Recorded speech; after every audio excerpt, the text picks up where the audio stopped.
좋아요, 구독.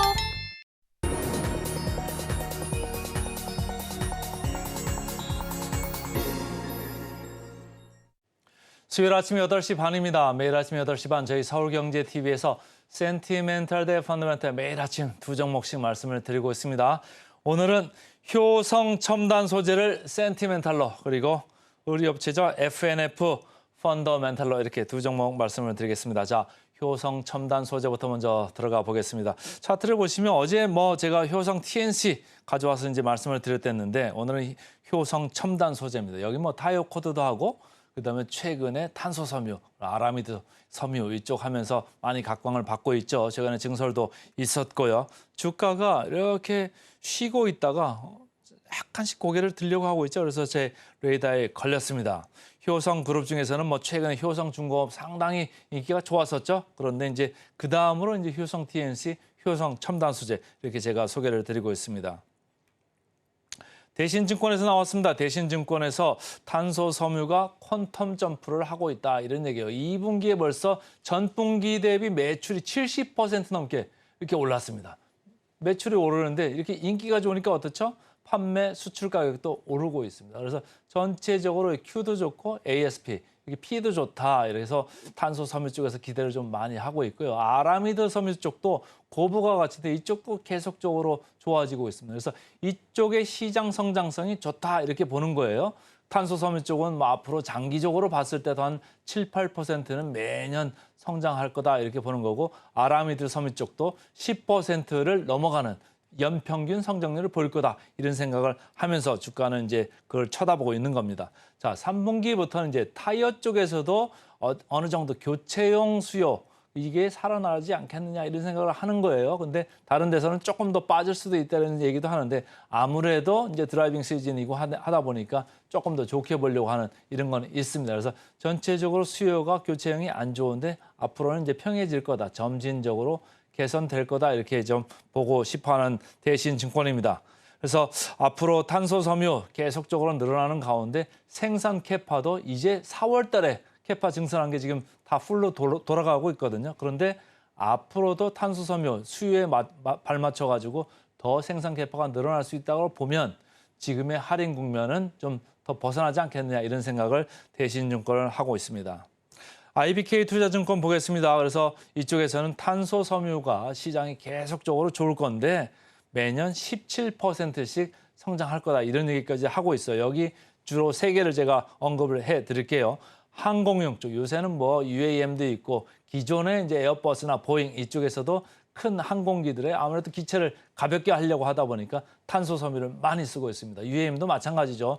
도시형 택시, 날아다니는 택시 가벼워야지 기체가 좀 많이 뜨고 연료도 좀 절약하지 않겠습니까? 그러니까 이쪽을 많이 보는 것 같고 풍력용 이렇게 풍력 발전할 때 바람개비가 아주 커지면 그게 다 탄소 섬유거든요. 그러니까 커지면 커질수록 이 회사는 수혜를 받는다 이렇게 보시면 되고 아무래도 수소차 같은 거 보면은 그 압축 용기 같은 거 다 탄소 섬유로 만들고 있거든요. 그러니까 CNG나 RNG 이쪽에 압축 용기용 쪽도 상당히 좋다 이렇게 보시면 좋겠습니다. 그래서 시장 성장성이 상당히 좋기 때문에 앞으로 증설을 검토를 계속 할 거고 증설을 해나갈 수밖에 없다. 그러니까 성장성을 좀 보자 이런 얘기를 IBK 투자증권은 하고 있는 겁니다. 차트를 보시면 재미가 없었죠. 6월 26일 날 51만 원 치고 8월 17일까지 10만 원을 쭉 뺐습니다. 그래서 최근에 조금 올라가려고 지금 그 힘을 좀 쓰고 있는데 누가 사나 봤더니 기관들이 매수를 주도를 하고 있습니다. 기관들이 아무래도 조금 먼저 선취매를 하는 그런 경향을 보는 경향이 있죠. 그래서 좀 주목을 해보자 이렇게 말씀을 드립니다.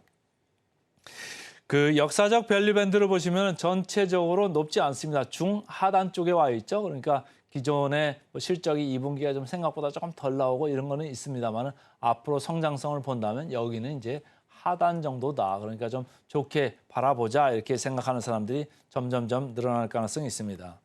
자, 밸류에이션 보겠습니다. PER. 어제 말씀드린 효성 TNC는 10.6배에 있습니다만 효성 첨단 소재 18.2배입니다. 성장성이 좋아지면 어제도 그랬지만 18.2가 내년 가면 더 내려가는 거죠. 더 내려가기 때문에 어느 정도 저평가됐다고 보일 때는 이미 8대가 된 겁니다. 그러니까 이게 지금 높아 보일 때 이런 시클리컬 주식들은 사는 게 맞습니다. 목표 주가 대비해서 상승 여력은 27% 남아 있습니다. 그래서 최근에 분위기 좋아지고 있는 효성 첨단 소재, 오늘은 센티멘탈 주식으로 먼저 말씀을 드렸습니다. 그다음 이제 펀더멘탈 주식입니다. 펀더멘탈 주식 오늘은 FNF입니다. MLB라는 거 모자 많이 보셨죠? 그리고 여러분들 디스커버리 브랜드 아시죠? 이 회사가 그거 만드는 회사입니다. 중국에도 상당히 들어가고 있고 내수도 하고 면세점 하는데 이 2분기에는 내수 면세가 별로 안 좋았어요. 중국 쪽은 상당히 좋았는데 주가는 어땠습니까? 주가 보시죠?